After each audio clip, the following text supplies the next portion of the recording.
Hey guys, so I want to make this quick video of what to say and what not to say to your loved one with IBD.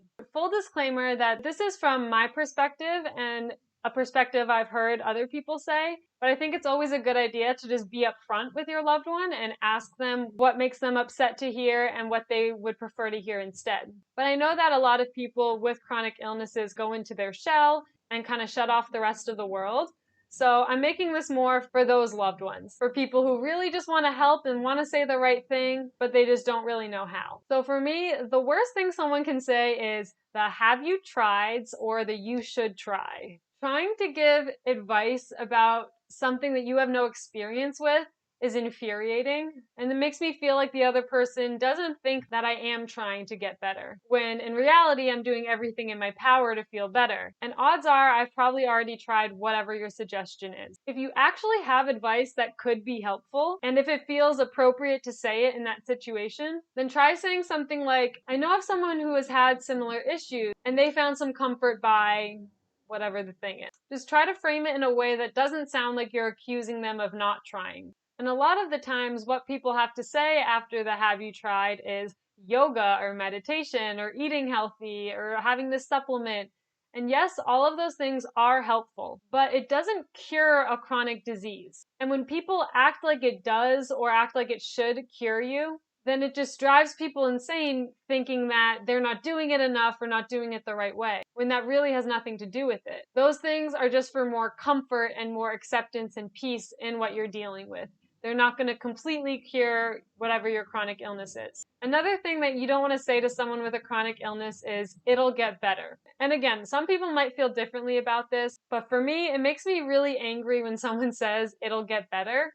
Even though it is true, with a chronic illness, things get better, and then things get worse, and then things get better, and then things get worse. And it's just a vicious cycle of getting better and getting worse. And also saying it's going to get better is downplaying the current pain that they're feeling. Like, yes, we know it's going to get better, but right now it really sucks. So it's not helpful to know that it's going to get better because right now it sucks. And knowing it's going to get better doesn't change anything about how it's currently feeling. I think if you are going to say that it's going to get better, just make sure to validate their feelings first and then add hope at the end instead of pretending that it's a fact. So you can say things like, "this really does suck right now, and I really hope that things get better soon." That is perfectly fine. And the last thing that really irritates me when people say is, "try not to think about it."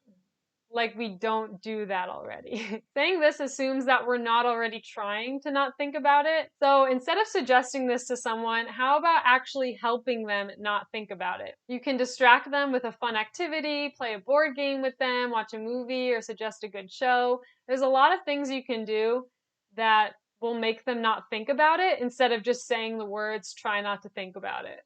It's like, "oh, I haven't thought of that one yet." What? And the things you should say to someone with chronic illness is, "let me know if you need anything, and I am here for you."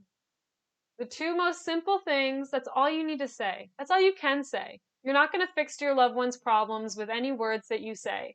All you can do is be there for them. And I can only imagine how difficult it is to have a loved one who's really suffering, because I've seen all of my loved ones go through it. And for me, I know that my loved ones feel really bad and wish that they could help. And that is one of the sources of pain for me. I don't want my loved ones to take on any weight of my disease, even though I know that they inevitably will. So there are a lot of support groups for caregivers of people with IBD or chronic illness. So look into those and talk to other people who also have a loved one who's dealing with this.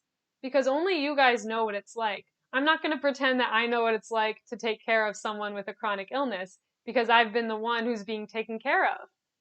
And I just know from my perspective that it is so painful to think about how my physical circumstances are harming my loved one. And I'm sure that other people with chronic illness feel the same way. So even if they are being distant or snappy at you, know that they appreciate you so much and they don't want you to be around and witness the hell that they're going through, because obviously they see how it affects you, and of course it pains them. And that's not to say that this doesn't affect you in negative ways. This really, really does. And I know that it's common for caregivers to feel guilty because they are physically well and their loved one isn't. But don't downplay how this is affecting you also. It's a really heavy work to be caring for someone who is chronically ill. And there's a lot of resources that you can find to help you. But as always, I really think the most helpful thing is talking to other people who are in your situation. I've seen a lot of ads for support groups for caregivers. And lastly, don't put the pressure on yourself to fix this person's illness or to make them feel better all of the time, because it's just not going to happen. All you can do is your best. Be there for them when you can, but don't lose yourself in caring for them. You have to care for yourself. You have to fill up your cup first. So if you're a caregiver for someone with a chronic illness, do something tonight that is just for you. Take a hot bath, light a candle, watch a movie, make some popcorn, do anything that is just for you, that is your time to relax and unwind, because you deserve it. You are a superhero. And on behalf, oh, why am I crying? On behalf of all people with chronic illness, we could not do it without you. Thank you. Whew, got choked up. Okay. Make sure to like, comment, subscribe below. Let me know what you think in the comments. Let me know any suggestions for future videos. Ring the notification bell so you get notified anytime I make a new video. And yeah, thanks for watching. I'll see you in the next one.